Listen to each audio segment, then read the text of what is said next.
Hello guys. So last week I reviewed my new Sony Xperia XZ smartphone and I was asked if this would be a good smartphone to create YouTube content, videos, edit videos, and yeah, this is what I want to look into today. Honorable night side note, there came an app out from YouTube itself, I think about 4 or 5 months ago, which is called YouTube Creator Studio, which I'm already using quite extensive, and this is really a great app to manage comments, stuff like this.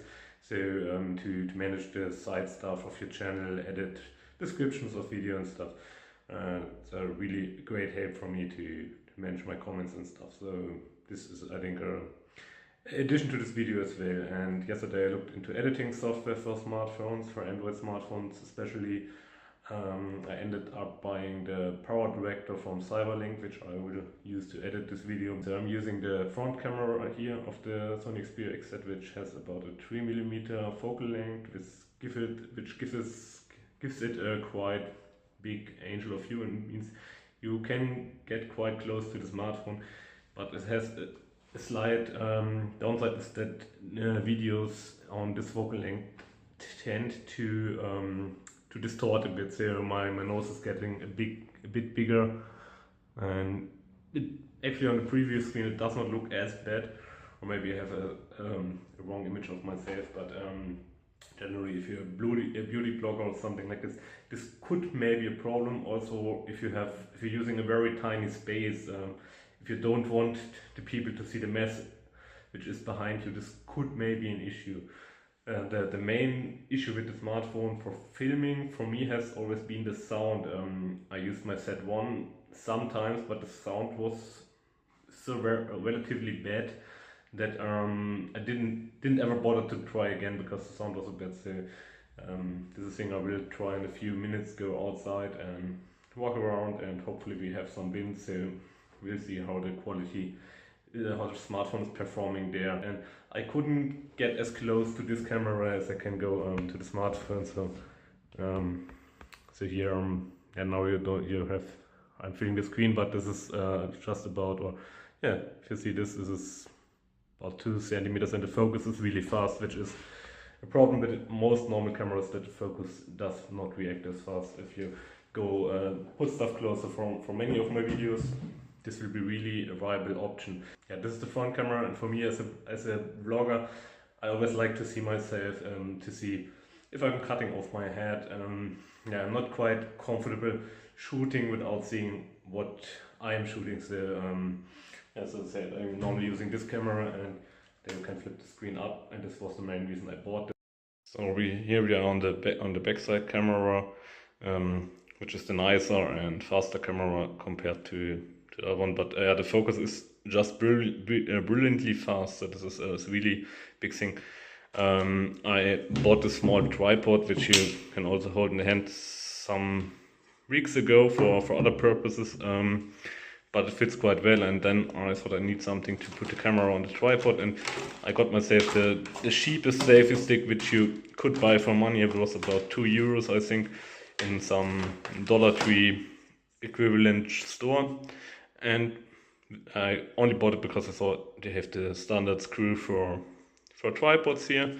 And actually this thing is quite sturdy and nice here. So I first want to say I wouldn't recommend to do this for things try jogging, but actually with this system I'm quite confident, or maybe you could use it for more difficult stuff. So yeah, it's really a nice setup to hold the phone, or mostly to make some steady video. But yeah, so this is maybe my new photo rig for traveling or something. So, but there I can put in the smartphone here and then can go filming.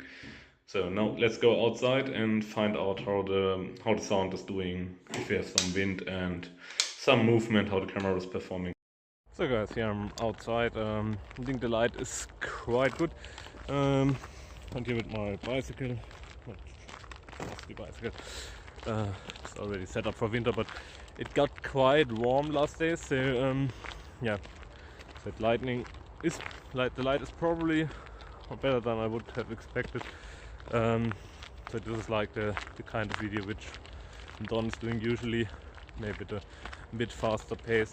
But I think this will work quite nice if you have as good a luck. One thing I forget to mention about the camera science, it's water and dust proof. This is also a pro for using it outdoors. As far as the mic goes for this kind of video, you cannot yet say. I have to look up the footage, but you will hear it yourself right now. So so it'll give you probably the best impression. Yeah, so I think this works quite well, and yeah, probably I didn't want to use it at nights, but yeah, I'll probably do this evening still, and to have some additional night image to give you a show the difference, because Frank, at the moment I think the light is about perfect. So I think even the worst camera would perform quite well here. So a quick view around, and then we'll do the same just with the other camera. See, here you can see my trusty bicycle, which fits the frame quite nice. Yeah, that's a bit walking. So you can see the steadiness. I don't know if you can see all the insects here. I think they're already awoken from their winter slumber, because yeah, it's directly in the sun, which is also working quite well. On the bicycle, does perform on high speed. Oh, high. It's not really high speed. Kilometers, not miles. I think it's awesome. Hello guys, so now it's night, I'm outside, I went for a jog, and yeah, as you can see, it cannot get much worse than this. Besides having total darkness, I think this is a terrible lightning condition, so yeah, don't expect there's to be too much to be seen, because honestly I can barely see without my glasses here. So, yeah, so this is how it looks in the night. Yeah. Alright.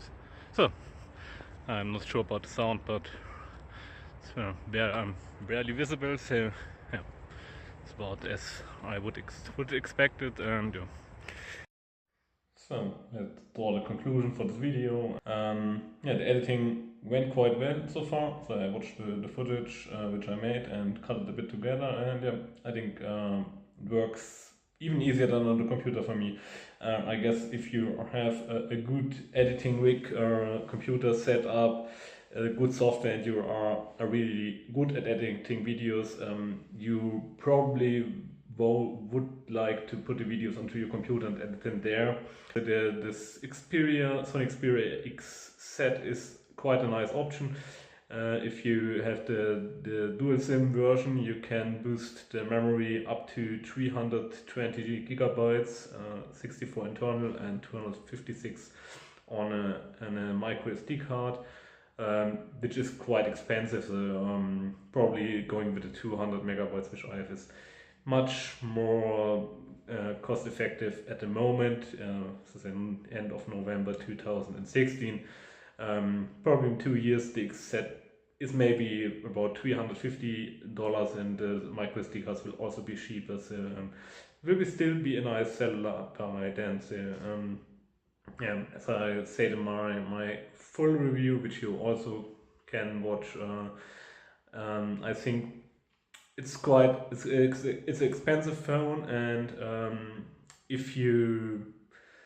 it would be wiser to wait for the successor, because the next phone probably will have more RAM, and this the XZ has 3 gigabytes, and the Z2 already had 3 gigabytes of RAM 2 years ago. So I think this is really something where they might want to do something where Sony maybe where we will put some effort in it and boost the RAM. And also I think the night performance will be better on the next version. But if you need a good phone for making YouTube videos today, and you have the money, or you get a good deal from your cellular provider for the XZ, I think it's really a viable option, and I will use it quite more than I did till now, and probably it will be the main platform for me for producing videos for the coming months. So if you want to see more about the quality of the thing, you also can just watch my other videos and see us performing. I think the last 2 or 3 I used mainly this camera already, so like the night footage and stuff like this. Yeah, thank you very much for watching, guys. Thank you so much for all your feedback. Every feedback is welcome, if it's positive or negative. Yeah, thank you so much. Bye bye.